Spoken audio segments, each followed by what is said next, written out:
وتر کی دعا رکوع سے قبل اور بعد میں افضل اور مسنون عمل کیا ہے؟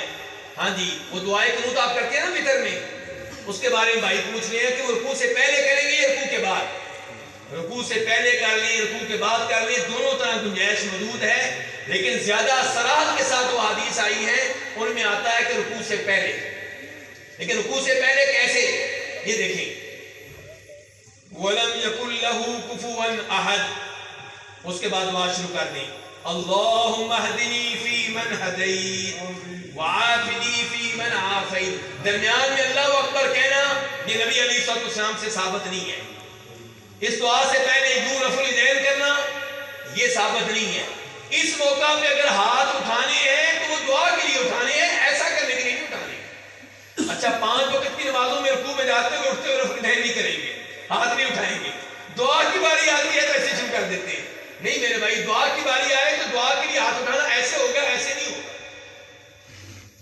لیکن اگر وتر کی اس دعا کے لیے آپ ہاتھ نہ اٹھائیں تو انشاءاللہ اس میں کوئی حرج نہیں ہے، اٹھا لیں تو وہ بھی ٹھیک، نہ اٹھائیں تو وہ بھی ٹھیک، لیکن یہ دعا پڑھا کریں، اور دعا وہ پڑھیں قنوت وتر میں، وہ دعا پڑھیں جو اللہ کے رسول علیہ السلام نے اپنے نواسے، کون سے نواسے کو سکھائی تھی بیٹا؟ نہیں بچے بتائیں گے، کوئی بچہ بتائے گا، کوئی بوٹی نہ لگوائے، ہاں جی کوئی بچہ بتائے، مجھے پتا چلے آپ نے بچوں کی کیا تربیت کی ہے۔ نبی علیہ السلام نے اللہم اہدنی کی دعا اپنے کس نواسے کو بتائی تھی؟ حسن رضی اللہ تعالیٰ عنہ۔ کیوں جی ناراض نہیں ہونا، آپ کیا سمجھتے ہیں بچے چھوٹے ہیں؟ چھوٹے نہیں ہیں۔ ابھی انگلش کا میں سنوں تو بہت بڑے لگیں گے۔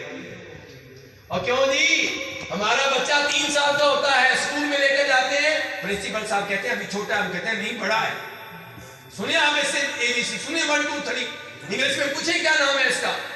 اور جب مولوی کہتا ہے بچے کو مسجد میں لے کر آئے نماز کے لیے، 10 سال کا ہو گیا، کہتے ہیں یہ چھوٹا ہے۔ اسکول میں 3 سال کا تھا تو کیا کہہ رہے تھے؟ بڑا ہے۔ مسجد میں مولوی صاحب 10 سال کی عمر ہوئی، کہتے ہیں لے کر آؤ، کہتے ہیں ابھی چھوٹا ہے۔ اور ساری زندگی نمازیں ہی پڑھنی ہے جی۔ اچھا جب 16 سال کا ہوا، مولوی صاحب نے کہا اب تو لے آؤ، 16 سال کا ہو گیا ہے، کہتے ہیں اب کیا کریں، آنکھیں دکھاتا ہے۔ دین کو کھیل تماشا بنایا ہوا ہے۔ جتنی اہمیت آپ رب کو دیتے ہیں اتنی اہمیت رب آپ کو دے گا۔ آپ کے دل میں رب کی تعظیم جس قدر ہے، یقین جانیے اتنی ہی تعظیم آپ کی رب کے ہاں۔